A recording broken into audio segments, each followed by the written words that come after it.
সুপ্রিয় দর্শক, আপনারা দেখছেন খবরের দর্পণ ইউটিউব চ্যানেল। 14ই ফেব্রুয়ারি ব্ল্যাক ডে। এই দিনেই কাশ্মীরের পুলওয়ামায় ঘটেছিল ভয়ঙ্কর এক জঙ্গি হামলা।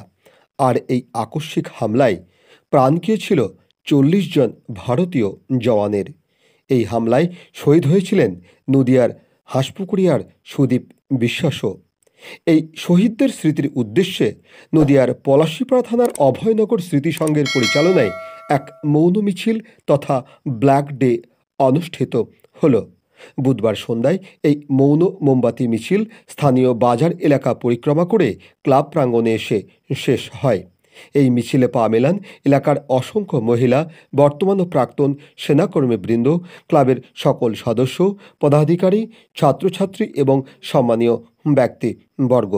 শেষে ক্লাব প্রাঙ্গণে শহীদ সুদীপ বিশ্বাস সহ অন্যান্য শহীদ জওয়ানদের প্রতি শ্রদ্ধা নিবেদন করেন উদ্যোক্তারা।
যদি এখনও আমাদের খবরের দর্পণ চ্যানেলটি সাবস্ক্রাইব না করে থাকেন তাহলে এখনই সাবস্ক্রাইব করুন, সঙ্গে বেল বাটনটি ক্লিক করুন আর পেয়ে যান সব খবরের দ্রুত ভিডিও আপডেট।